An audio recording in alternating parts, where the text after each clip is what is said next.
इफ्रा Malik and welcome to my channel academy learners and your maths teacher. और आज हम पढ़ने वाले हैं NCERT class 9 mathematics chapter number 2 polynomial की एक्सरसाइज 2.4। ठीक है, सो स्टार्ट करते हैं।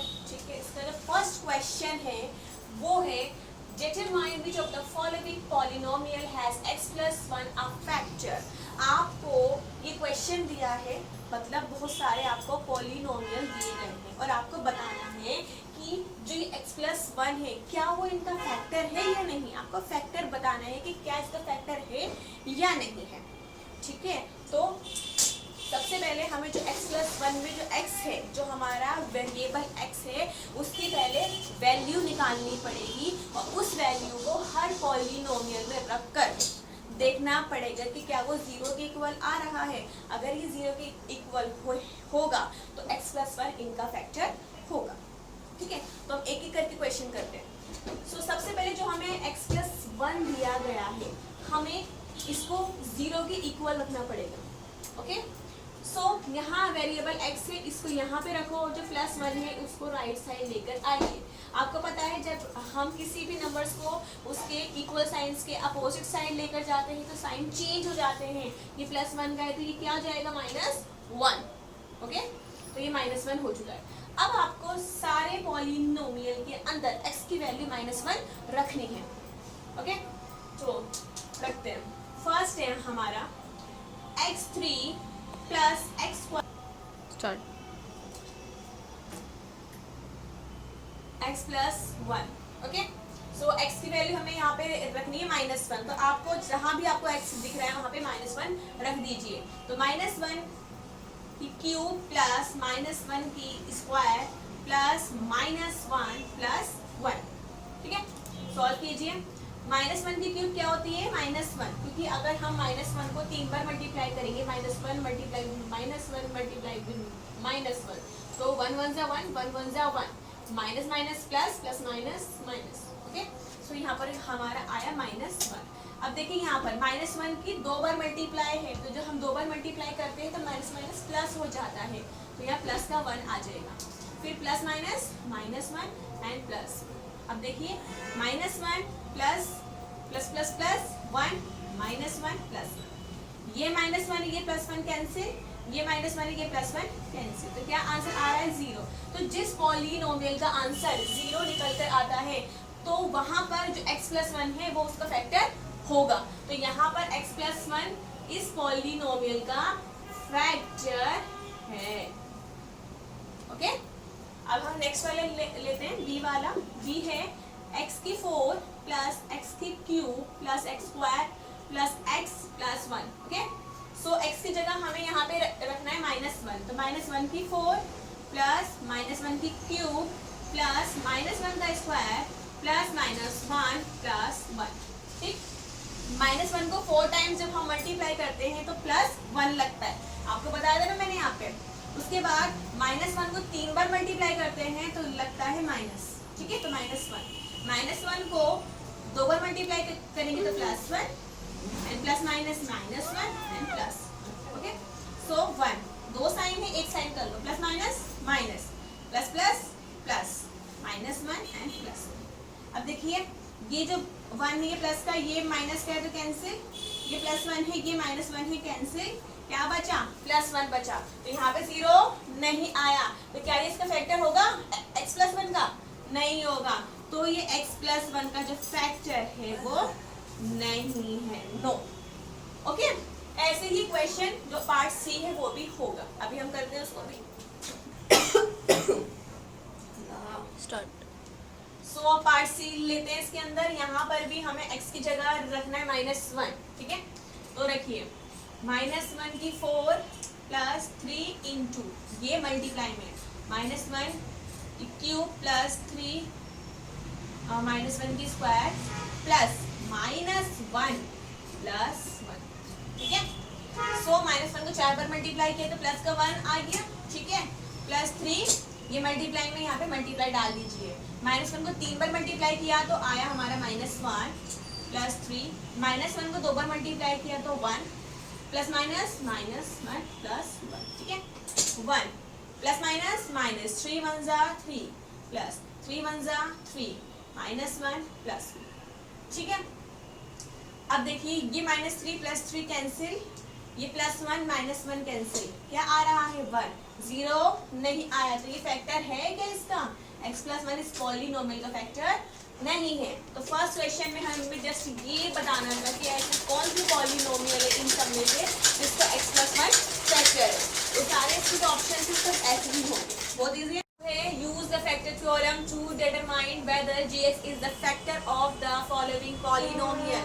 यहाँ आपको gx और px दिए गए हैं और आपको बताना है कि क्या जो gx है वो px का पॉलिनोमियल है या नहीं। तो जैसे हमने क्वेश्चन नंबर 1 अटेंड किया था सेम वैसे ही क्वेश्चन नंबर 2 होगा, बट यहाँ पर क्या है अलग अलग gx और px दिए गए हैं, ठीक है। सो स्टार्ट करते हैं, स्टार्ट। तो देखिए फर्स्ट पार्ट है इसका px है, यहाँ पे दिया गया 2x3 + x² - 2x - 1 and gx है x + 1। तो यहाँ पे आपको पहले gx को 0 के इक्वल रखना है और उसके बाद उसकी वैल्यू हमें इस px में पुट अप करनी है, ठीक है। तो सेम क्वेश्चन जो क्वेश्चन नंबर 1 था सेम ऐसे ही क्वेश्चन नंबर 2 है, ठीक है। सो सबसे पहले हमें x + 1 = 0 रखना पड़ेगा, ठीक है। तो x = 1 यहाँ प्लस में आ जाएगा तो माइनस में हो गया। अब यहाँ पे आपको x की वैल्यू -1 निकल कर आ जाती है, अब ये आपको px में डालनी पड़ेगी, ठीक है। सो px 2x3 तो 2x कितना आया -1 की क्यूब प्लस -1 का स्क्वायर -2 × -1, ठीक है। मल्टीप्लाई कीजिए 1 को 3 बार मल्टीप्लाई किया तो -1 प्लस प्लस माइनस प्लस 2 1 जा 2 -1, ठीक है। 2 1 जा 2 -2 प्लस 1 प्लस 2 -1 -2 एंड +2 कैंसिल, दोनों सेम है, एक प्लस का एक माइनस का, +1 -1 भी कैंसिल, आंसर इज 0। अगर आंसर 0 निकल कर आ जाता है तो जो यहाँ पे gx है वो gx is the factor of px, ठीक है। मतलब जो gx है वो px का फैक्टर हो जाएगा। यहाँ पे आप लिख सकते हैं yes gx is the factor of px। कब होगा, जब जो px की वैल्यू है आपकी 0 निकल कर आती है। अगर 0 निकल कर नहीं आती है तो वो उसका फैक्टर नहीं होगा। तो जो क्वेश्चन नंबर 2 इसके सारे ऑप्शन ऐसे ही करने हैं। सबसे पहले आपको gx की वैल्यू फाइंड आउट करनी है, मींस आपको gx में जो भी वेरिएबल दिया गया है उसकी पहले वैल्यू निकालो 0 के इक्वल करके। जब वैल्यू निकल आए उसके बाद आपको उसकी वैल्यू px में पुट अप करनी है, ठीक है। पुट अप करके अगर आंसर 0 निकल कर आता है तो वो जो px है वो gx का फैक्टर होगा, अदरवाइज नहीं होगा, ठीक है। अब करते हैं क्वेश्चन नंबर 3। यहाँ है question number 3, find the value of k if x - 1 is a factor of px in each of the following cases। यहाँ पे आपको k की वैल्यू फाइंड आउट करनी है और आपको बोला है कि जो x - 1 है वो इन सब केसेस के अंदर क्या है, इनका फैक्टर है। तो अगर फैक्टर होगा तो इट मींस क्या है, इसका इन सब का आंसर क्या होगा, 0 होगा। मींस ये जो पॉलिनोमियल्स है वो 0 के इक्वल होंगे, क्योंकि उसने बोला कि फैक्टर है, तो फैक्टर है जो फैक्टर है वो तभी होता है अगर आंसर 0 निकल कर आता है, ठीक है। तो ये आपको 0 के इक्वल रखना पड़ेगा, ठीक है। लेकिन उसने पहले हमें जो फैक्टर है वो बता दिया है x - 1, ठीक है। तो आपके वही सेम प्रोसेस, पहले x - 1 में x की वैल्यू निकालो फिर उनको इन दोनों में डाल दो, ठीक है। तो x - 1 वो सबसे पहले हम रखेंगे 0 के इक्वल, ओके। सो x को यहाँ रखो, -1 को यहाँ ले गए तो +1, तो आपको x की वैल्यू +1 यहाँ पे रखनी है दोनों ही केसेस के अंदर, ठीक है। तो रखिए p x की वैल्यू है 1, सो x² मींस 1 का स्क्वायर +1 + k हमें नहीं पता तो हम k की जगह k को रखेंगे। अब आपको पता है कि ये इसका फैक्टर है तो इसकी वैल्यू 0 के इक्वल हो जाएगी, ठीक है। 1 का square means 1 + 1 + k = 0, 1 + 1 2 + k = 0। k को यहाँ रखो, 2 को यहाँ लेके आ जाइए, मींस राइट साइड लेके आ जाओ, तो 2 + k यहाँ जाएगा तो माइनस, तो आंसर क्या आया, k = -2। तो फर्स्ट का हमारा निकला k की वैल्यू -2। ऐसे ही सेकंड वाला क्वेश्चन, यहाँ पे क्या है 2x² + kx + 2, तो आप ऐसे ही रख लीजिए 2x² plus kx plus √2 is equal to 0। ठीक है, 2 x है हमारा 1 का स्क्वायर प्लस k, मल्टीप्लाई में दोनों 1 प्लस √2 इज इक्वल टू 0। तो 2 1 का स्क्वायर को वर्क करेंगे तो 1 प्लस k को मल्टीप्लाई किया 1 से तो k plus √2 is equal to 0। 2 1 जा 2 plus k plus √2 is equal to 0। अब देखिए 2 यहाँ प्लस का हो रहा है, यहाँ पे जाएगा तो माइनस का हो जाएगा, तो k plus √2 is equal to -2। अब √2 यहाँ प्लस का, यहाँ पे जाएगा √2 भी किसका हो जाएगा, माइनस का, तो -2 माइनस √2, तो k की वैल्यू हमारी निकल कर आई -2 माइनस √2। ठीक है, तो बहुत सिंपल सा था, बस आपको सबसे पहले जो आपका फैक्टर दिया है आपको वहां पे वेरिएबल की वैल्यू फाइंड आउट करके आपको पॉलिनोमियल्स में डालनी थी और इसको 0 के इक्वल रखना था, बस k की वैल्यू आपकी निकल जाएगी। ठीक है, अब करते हैं क्वेश्चन नंबर 4, फैक्टराइज। ये क्वेश्चन नंबर 4 इसमें है फैक्टराइज करना है आपको। ठीक है, तो जैसे कि आपको पता चल रहा है यहाँ पे 3 टर्म्स दी गई हैं, मतलब एक पॉलिनोमियल दिया गया है जिसके अंदर आपको 3 टर्म्स दी गई हैं। तो जिस भी पॉलिनोमियल में 3 टर्म्स दे दी जाए तो वहाँ पर अगर आपको फैक्टर निकालने हैं तो आपको वहाँ एक मेथड फॉलो करना पड़ेगा जिसका नेम है मिडल स्प्लिट टर्म, या इसको हम बोलते हैं फैक्टराइजेशन मेथड। बहुत ईजी मेथड होता है ये। ठीक है, तो सबसे पहले हम मेथड समझते हैं। ठीक है, मेथड में होता क्या है, इसकी 2 स्टेप्स होते हैं। ठीक है, तो 12x² - 7x + 1 जैसे कि यहाँ पे आपको दिया है तो सबसे पहले जो आपका टर्म 1 है उसका जो कॉफिशिएंट है, मीन जो उसमें नंबर लिखा है, मीन तो x² के साथ 12 है।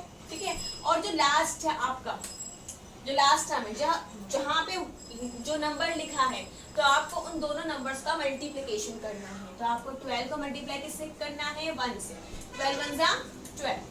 ठीक है, उसके बाद आपको 12 के ऐसे 2 फैक्टर फाइंड आउट करने पड़ेंगे जिनको प्लस करने पर या फिर माइनस करने पर आपका मिडल टर्म का नंबर बनना चाहिए।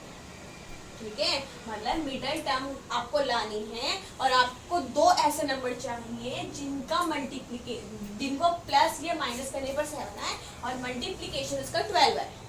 ठीक है, तो मींस मल्टीप्लाई करने पर 12 और प्लस या माइनस करने पर 7। तो फाइंड आउट कीजिए। सबसे पहले हमारे पास 12 है तो हम देखेंगे कि 12 किस किस के टेबल में आता है।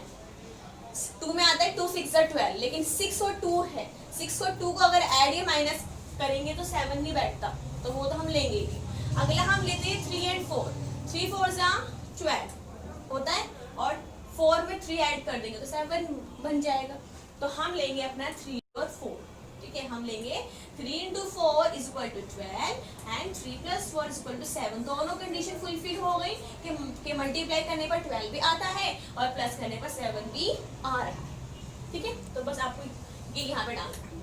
फर्स्ट जो हमारा नंबर है उसको as it is, first term को एज इट इज हमें रखना है माइनस। अब 7 के हमने 2 फैक्टर फाइंड आउट करे 3 और 4, तो अब यहाँ लिखेंगे हम 3x - 4x की माइनस माइनस प्लस होता है, तो 3 और 4 को जब प्लस करते हैं तो -7 हमारा बन जाता है +1। पहला टर्म और last term means first term and third term को एज इट इज रखना है, सेकंड टर्म को हमें तोड़ना है। ठीक है, इसको स्प्लिट करना है। अब देखिए फर्स्ट और सेकंड, इन दोनों में से हम लेंगे कॉमन। क्या चीज कॉमन है दोनों में, 3 कॉमन है बिकॉज इनकी 3 का फैक्टर है, तो 3 हमने बाहर लिया। x यहाँ पर भी यहाँ पर भी है तो हम एक x बाहर ले लेंगे। अंदर क्या बचा यहाँ पर, जैसे हमने 3 कॉमन लिया तो क्या बचा, 4 बचा, क्योंकि 3 4 से 12 होता है, 4 x बच गया है कि एक x बाहर ले लिया, माइनस यहाँ कुछ नहीं बचा तो 1। ठीक है, अब इन दोनों में कॉमन लेंगे। क्या चीज कॉमन है इन दोनों में, कुछ कॉमन नहीं है तो -1 लीजिए। ठीक है, अब 4x and plus minus minus. अगर ये दोनों ब्रैकेट के टर्म सेम आती हैं तो आपने फैक्टर बिल्कुल करेक्ट लिए। ठीक है, ये वेरीफाई करने के लिए। ठीक है, अब 4x - 1 एक बार लिख दीजिए एंड बाहर वाले 3x - 1 को भी एक बार लिख दीजिए। तो ये हमारे निकल कर आए दोनों फैक्टर। हमने इसको फैक्टराइज कर लिया बाय फैक्टराइजेशन मेथड। अभी एक और क्वेश्चन करते हैं, आपको समझ में आ जाएगा। इसमें देखिए पहले टर्म का 2 एंड लास्ट टर्म का 3, इन दोनों को मल्टीप्लाई कीजिए। 2 into 3, 2 3 जा 6, ओके। सो 6 आपके पास बना। अब ऐसे दो नंबर बताओ जिनको मल्टीप्लाई करने पर 6 बन जाए और प्लस करने पर 7 बन जाए। प्लस या माइनस जो भी है, प्लस या माइनस करने पर 7 बने और मल्टीप्लाई करने पर बने 6। क्या होगा? 6 1 जा 6, 6 कम 6, 6 1 जा 6। अगर हम 6 को मल्टीप्लाई करते हैं तो हमारा 6 बनता है और अगर ऐड करते हैं तो 7 बनता है, क्योंकि तो हमें कंडीशन फुलफिल करनी थी। हो गई। अब बस आप उसको यहाँ पे डाल दीजिए। तो सबसे पहले 2, ठीक है, सबसे पहले हमने लिखा 2 जी। तो 6 और 7, सॉरी 6 और 1 लिया हमने। अब बस आपको वो मिडिल टर्म में डालना है, ठीक है। तो फर्स्ट टर्म को एज ए चीज रखिए। अब मिडिल टर्म को हमें स्प्लिट करना है, तोड़ना है। किस किस नंबर में तोड़ा? हमने 6 और 1 में तोड़ा। यहाँ लिखिए प्लस 6x प्लस 1x, क्योंकि 6 और 1 कितना होगा? 7 प्लस 3, ठीक है। अब दो नंबर का हमें लेना है कॉमन। तो इसमें और इसमें क्या चीज कॉमन है? 2 कॉमन है, क्योंकि ये 2 जो 6 है वो 2 का फैक्टर है और x कॉमन है। अंदर क्या बचा? एक x बचा यहाँ पर, यहाँ बचा 2 3 जा 6। यहाँ क्या चीज कॉमन है? यहाँ कुछ कॉमन नहीं है तो हम 1 ले लेंगे। अंदर बचा x प्लस 3, दोनों सेम आ रहे हैं, मीन्स हमारे जो फैक्टर है वो बिल्कुल करेक्ट है। x प्लस 3 लीजिए और जो बाहर वाला 2x प्लस 1 लीजिए। तो ये हमारा हो गया फैक्टराइज। इसी के साथ हमारे क्वेश्चन नंबर 4 तक कंप्लीट होते हैं। आई होप ये आपको अच्छे से समझ में आ गए होंगे। तो मिलते हैं नेक्स्ट टाइम नेक्स्ट वीडियो के साथ, तब तक के लिए।